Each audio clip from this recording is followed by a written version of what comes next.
ছাত্র জনতার আন্দোলনে গত ৫ আগস্ট ১৬ বছরের এক কিশোরের মৃত্যুর ঘটনায় শাহবাগ থানায় দায়ের করা মামলায় পুলিশের সাবেক মহাপরিদর্শক চৌধুরী আবদুল্লাহ আল মামুনকে ৪ দিনের রিমান্ড মঞ্জুর করেছেন আদালত। সকাল ৮টার কিছু পরে তাকে আদালতে তোলা হয়। এ সময় মামলার তদন্ত কর্মকর্তা ১০ দিনের রিমান্ড চেয়ে আবেদন করলে দুপক্ষের শুনানি শেষে ৪ দিনের রিমান্ড মঞ্জুর করেন আদালত। বিজ্ঞ আদালত ১০ দিন রিমান্ড মঞ্জুর না করে ৪ দিনের রিমান্ড মঞ্জুর করেছেন এবং অন্যান্য চিকিৎসার বিষয়টাও সে সতর্কতার সাথে ব্যবহার করতে বলছেন। আসামি পক্ষের আইনজীবী জানান, অযৌক্তিক মামলায় সাবেক আইজিপিকে জড়ানো হয়েছে। কোনো হত্যাকাণ্ডের সাথে তিনি জড়িত ছিলেন না। উনাকে রিমান্ডে নেওয়ার কোনো যৌক্তিকতা নাই এবং বিজ্ঞ আদালত আমাদের বক্তব্য শুনেছে, প্রসিকিউশনের বক্তব্য শুনেছে, দুই পক্ষের বক্তব্য শুনে বিজ্ঞ আদালত সন্তুষ্ট হয়ে ৪ দিনের রিমান্ড মঞ্জুর করেছে।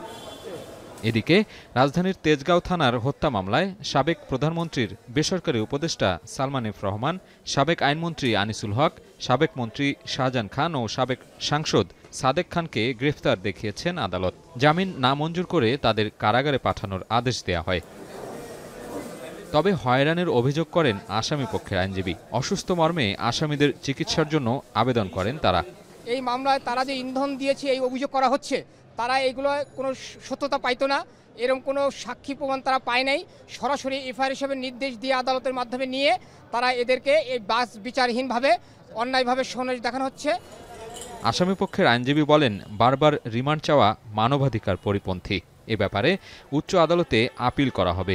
বারবার এই মামলায় গ্রেপ্তার দেখানো হয়, বারবার রিমান্ড চাওয়া হয়, এতে আইনের পরিপন্থী, সংবিধানের পরিপন্থী, মানবাধিকারের লঙ্ঘন।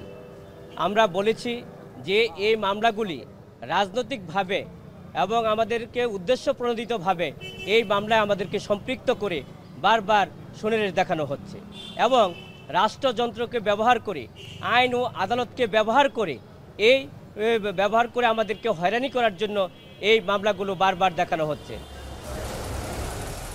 এর আগে ৩ সেপ্টেম্বর উত্তরা থেকে চৌধুরী আবদুল্লাহ আল মামুনকে গ্রেফতার করা হয়। সাজিদ আরাফাত, এখন, ঢাকা।